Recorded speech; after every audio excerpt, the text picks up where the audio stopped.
Merci beaucoup de l'opportunité que vous offrez au Sénégal de façon plus globale pour rencontrer des investisseurs potentiels, mais surtout partager, après l'avoir fait avec le peuple sénégalais, cette vision 2050 qui repose sur 4 piliers fondamentaux.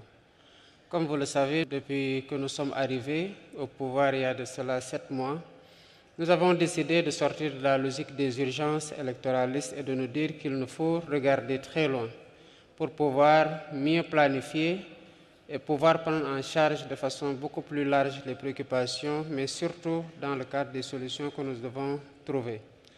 Nous avons remarqué que, de base, au Sénégal, nous avons, comme partout ailleurs en Afrique d'ailleurs, des ressources minières et minéralières importantes, mais qui sont exportées tout le temps à l'état de matières premières, n'offrant pas au pays l'opportunité de les transformer sur place et donc d'ajouter de la valeur.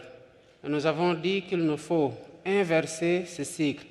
Et c'est la base de la transformation systémique de notre économie sur laquelle repose la vision 2050. Nous avons dit qu'il nous faut d'abord commencer par transformer sur place les matières premières, ajouter de la valeur, exporter et rééquilibrer la balance commerciale du pays.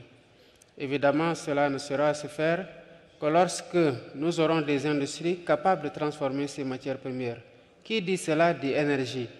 Mais le monde en est aujourd'hui à une préoccupation climatique importante qui nous impose des défis écologiques. Et nous avons dit le deuxième pilier, donc, c'est faire en sorte que nous ayons une énergie beaucoup plus accessible, beaucoup plus verte, pour avoir une économie qui soit à la fois durable mais résiliente. Mais quand on parle de transformation, quand on parle d'industrie, il faut que ces industries-là puissent être accueillies dans un cadre favorable pour l'investissement. Et c'est cela qui a motivé ces dernières années l'éclosion de zones économiques spéciales sur lesquelles travaille depuis quelques années l'Agence de promotion des investissements pour donner le meilleur climat, mais surtout les meilleures opportunités à ces investisseurs-là d'arriver dans le pays à des conditions favorables. Et l'Agence de promotion des investissements est en train de faire un excellent travail en augmentant les zones économiques spéciales, en les rendant beaucoup plus attrayantes pour les investisseurs. Mais tout ça ne se fera pas sans un capital humain de qualité. Parce que dans ces industries, il faut bien qu'il y ait des travailleurs qui soient qualifiés avec une main-d'œuvre à bas coût. Et voilà pourquoi nous avons redéfini le plan scolaire ou en tout cas la formation des jeunes, en investissant plus dans la formation professionnelle, dans la formation technique, pour faire en sorte que le marché de l'emploi colle au curricula dans lesquels ces jeunes-là sont formés. Si donc on retrace ces 4 piliers-là, vous verrez évidemment que nous sommes dans une logique transformatrice qui bouleverse totalement les créneaux dans le cadre desquels nous étions en train de travailler. Précisément, Monsieur le Président, rappelons quelques chiffres sur la jeunesse, les chiffres, la démographie au Sénégal notamment. Nous en parlions il y a quelques instants. Effectivement, le Sénégal est un pays très jeune. C'est à l'image de l'Afrique. Hein. Nous sommes 18 millions, mais dans ces 18 millions, les 9 millions ont entre 18 et 19 ans, un âge médian de 19 ans. 75% de la population sénégalaise aujourd'hui est composée de personnes qui ont moins de 35 ans. Vous voyez donc que c'est une population extrêmement jeune. Et dans la projection de l'agenda 2050, nous serons à peu près entre 38 millions et 40 millions. Autant dire que la population va doubler. 38 millions pour un continent qui, vous me le disiez il y a quelques instants, aura 2,5 milliards d'individus, c'est ça? C'est en cela que l'Afrique représente le futur. Parce qu'une population de 2 milliards 500 millions de personnes, avec autant de ressources, une jeunesse qui est ouverte aux technologies de l'information et de la communication, des leaders conscients qu'il faut qu'ils forment cette jeunesse-là pour que la main-d'œuvre soit qualifiée, un continent où tout est à bâtir sur le plan des défis énergétiques, des infrastructures. Évidemment, l'Afrique, c'est le futur sous ce rapport-là. Et voilà en quoi il est important pour les investisseurs de regarder de plus près l'Afrique, mais avec un œil de projection sur c'est 2,5 milliards de personnes. Pour le cas du Sénégal, nous sommes par exemple dans une communauté qui est la communauté économique des États de l'Afrique de l'Ouest, la CEDEAO. Aujourd'hui, c'est un marché de plus de 400 millions de personnes. Donc à l'horizon 2050, ce sera plus de 2 milliards de personnes où il y a une libre circulation des personnes et des biens qui en fait un marché commun. Et quand vous investissez par exemple dans un pays comme le Sénégal qui a une ouverture sur l'océan, qui a une stabilité politique, mais vous investissez sur un marché de près d'1 milliard de personnes à l'horizon 2050. Et 2050, c'est demain. On se rappelle tous du passage à l'an 2000, c'était hier. Donc, c'est bien de le souligner, Monsieur le Président. Dans le cadre, vous avez défini le cadre de la vision 2050. Est-ce qu'on peut être un peu plus spécifique sur comment vous allez diversifier votre économie et surtout quels sont les secteurs prioritaires pour nos investisseurs qui souhaiteraient investir au Sénégal en particulier? C'est en cela que vous voyez que tout est connecté. Quand on parle de diversification économique, nous parlions tout à l'heure de jeunesse. Qui parle de jeunesse aujourd'hui parle d'hyperconnectivité, d'attirance presque innée à ce que sont les nouvelles technologies de l'information et de la communication. Récemment, à l'Assemblée générale des Nations Unies, après l'Assemblée générale, je me suis rendu à la Silicon Valley. Pourquoi faire? Pour plaider et vendre un rêve que nous avons à cœur de réaliser dans les meilleurs délais d'un hub technologique au Sénégal dans le cadre d'un New Deal technologique. Le New Deal technologique consiste à dire à toutes ces entreprises des GAFAM et de toute autre entreprise de la FinTech mondiale, vous avez un pays où la jeunesse est extrêmement portée vers les nouvelles technologies de l'information et de la communication. Et nous avons des champions locaux, mais nous avons aussi des champions qui ont pris presque naissance au Sénégal, qui se sont ouverts très rapidement en Afrique. Le New Deal technologique consiste à prendre ces champions-là, à les donner comme modèle, à les sublimer, à donner aux jeunes la possibilité, comptant sur l'intelligence artificielle, leur attrait par rapport à cette technologie-là et le potentiel qu'ils ont de pouvoir véritablement les amener vers des métiers numériques qui offrent beaucoup de potentiel. À côté du numérique, vous avez l'agriculture. 2,5 milliards de bouches à nourrir le matin, à midi et le soir. Donc évidemment qu'il nous faut investir énormément dans l'agriculture pour la souveraineté alimentaire de nos pays et donc de ces 2,5 milliards de personnes et même d'autres parties du monde parce qu'il faut penser être excédentaire et évidemment exporter.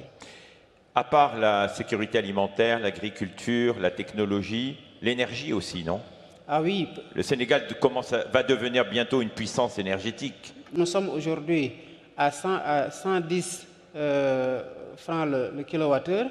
Notre ambition quand on est arrivé, c'est de faire que le kilowattheure baisse au moins jusqu'à 60%. Et au niveau de l'Agence de promotion des investissements, nous avons un projet phare de près de 4 gigawatts d'énergie solaire. Nous sommes en train d'explorer tous les créneaux pour pouvoir avoir une énergie beaucoup plus propre, mais surtout à moindre coût.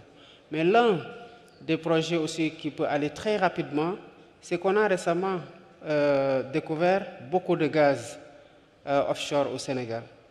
Et nous cherchons un troisième partenaire pour ce gaz-là.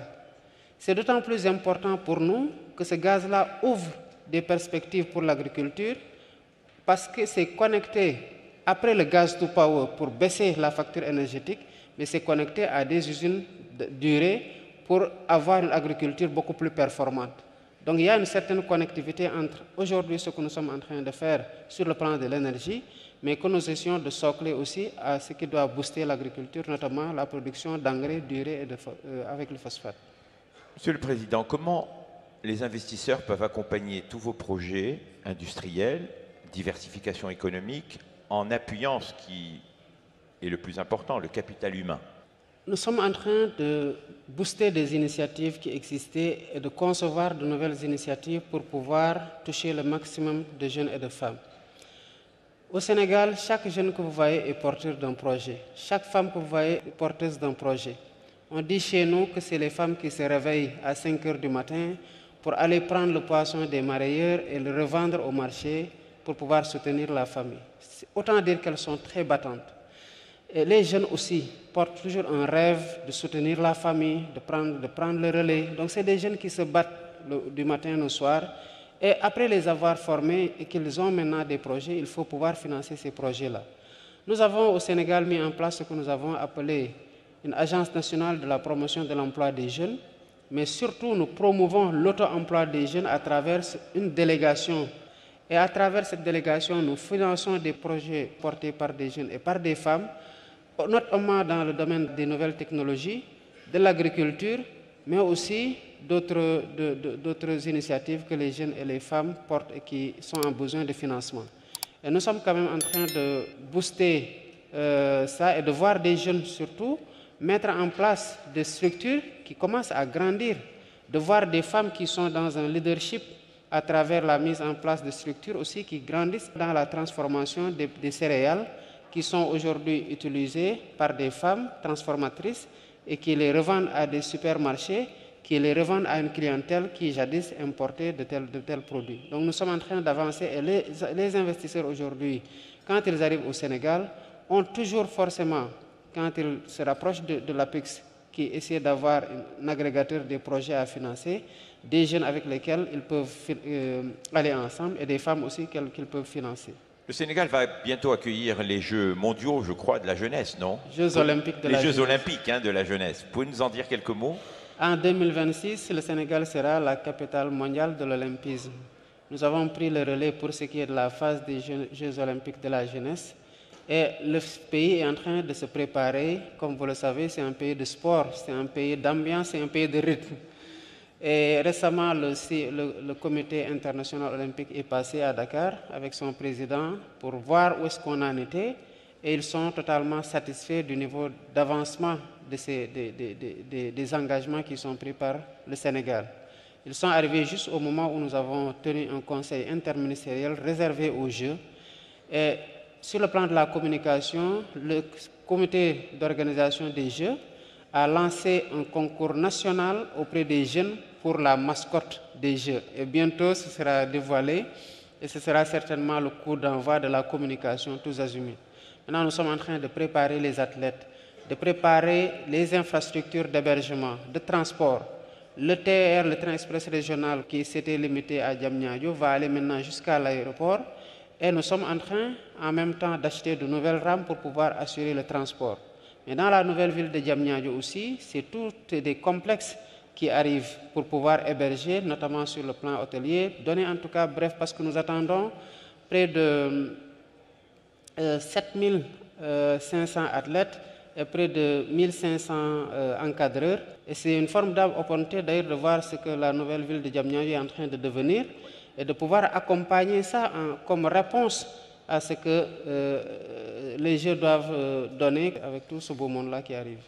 C'est un moment magnifique. J'ai eu le plaisir d'être actif dans les Jeux olympiques de la jeunesse en Argentine. Tout le pays était en fête, donc je devine déjà comment le Sénégal va accueillir ces Jeux. Un dernier point, Monsieur le Président. On ne peut pas parler de transformation économique, de diversification économique, sans parler de stabilité et de leadership régional. Donc, quel rôle compte jouer votre pays, votre gouvernement, si je puis dire, face à tous ces défis aujourd'hui de la paix, de la sécurité, pour qu'il y ait un environnement favorable et stable pour les investisseurs? Pour être tout à fait franc, tout le monde se pose toujours la question de est-ce que je dois investir en Afrique malgré les conflits? Comment rassurer sur la stabilité régionale et ce leadership que vous êtes en train d'incarner? C'est tout à fait normal quand on regarde l'historique des changements à la tête des pays en Afrique qu'on puisse avoir ces clichés. Mais comme on dit, toute règle a une exception. Et quand on parle de stabilité, quand même au Sénégal, nous nous bombons un peu le torse pour ne pas faire des jaloux auprès de nos frères africains. Nous sommes indépendants depuis 1960. On n'a jamais connu de coup d'État. Et nous avons récemment connu 3 alternances démocratiques, des élections à l'issue desquelles les vaincus félicitent le vainqueur. Moi, par exemple, à 22 h le jour de l'élection, presque 90% des autres candidats m'avaient déjà félicité à travers des posts Facebook. Ils m'avaient appelé directement. Et le Sénégal a connu ça en 2000 avec Abdoulaye Wade, en 2012 avec Macky Sall et avec moi en 2024. Donc, sous ce rapport-là, le Sénégal est un pays très stable. C'est un pays très hospitalier, c'est un pays extrêmement ouvert. D'ailleurs, on se fait appeler le pays de l'hospitalité, donc de la teranga. Évidemment, nous savons qu'il y a des problèmes, mais nous sommes un peuple extrêmement attaché à la paix. Voilà pourquoi, dès mon arrivée au pouvoir, je suis allé voir mes frères africains qui sont quelque peu secoués par le terrorisme, qui sont en instance de départ de la CEDEAO pour prêcher la bonne parole et travailler à bâtir des ponts pour que l'intégration africaine soit une réalité. Et j'ai été nommé médiateur de la CEDEAO pour faciliter les dialogues entre la CEDEAO et les États de l'Alliance du Sahel. Par rapport à la stabilité institutionnelle, moi déjà, mon engagement, c'est de faire du Sénégal un partenaire sûr et fiable. Même si j'ai été démocratiquement élu, je reconnais qu'il y a eu quelques remous dans la période post-électorale. Mais moi, mon défi aujourd'hui, c'est de faire en sorte que ce grand peuple qu'est le Sénégal aujourd'hui, qui réussit, malgré les turbulences, à aller voter dans le calme, la sérénité, pour imposer le leader qu'il veut par les voies démocratiques, qui est très attaché aux valeurs démocratiques quand elles sont compromises, qui se bat pour les défendre. Que ce peuple-là puisse connaître aussi des alternances avec un processus post-électoral, électoral et préélectoral aussi calme que l'est ce formidable peuple que j'ai la chance aujourd'hui de diriger. Et cet exemple sénégalais est aujourd'hui en train d'être offert aux autres pays africains et les peuples africains ont tous cette aspiration à plus de démocratie, à plus de stabilité pour pouvoir assurer la souveraineté à laquelle nous aspirons et à laquelle nous ne renoncerons jamais. Un dernier mot, Monsieur le Président de la République.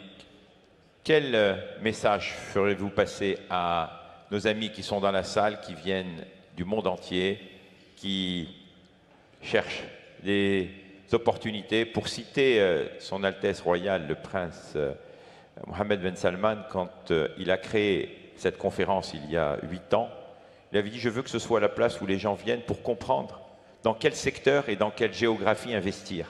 Donc, quel est le message que vous passez à nos amis membres et investisseurs qui sont dans la salle? Mais je voudrais d'abord remercier les organisateurs de ce sommet.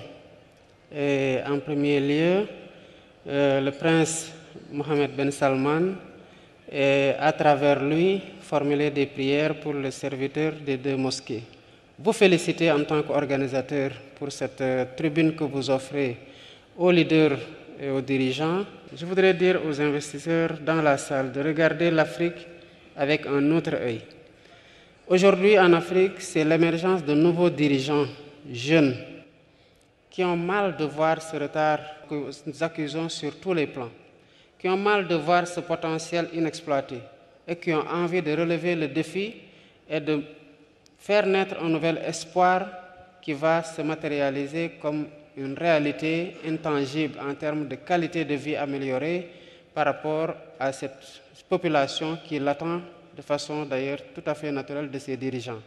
Et l'Afrique, il faut la voir aujourd'hui, comment elle se réveille, quelles sont les ambitions qu'elle porte et surtout se projeter avec cette Afrique-là qui va forcément davantage de jour en jour se démocratiser, qui va forcément gagner en stabilité, mais qui est à bâtir sur le plan des infrastructures, sur le plan des défis énergétiques, sur le plan de la formation des jeunes, sur le plan des défis technologiques, et qui a une population qui avance, qui ne vieillit pas comme dans d'autres continents, une population qui est jeune.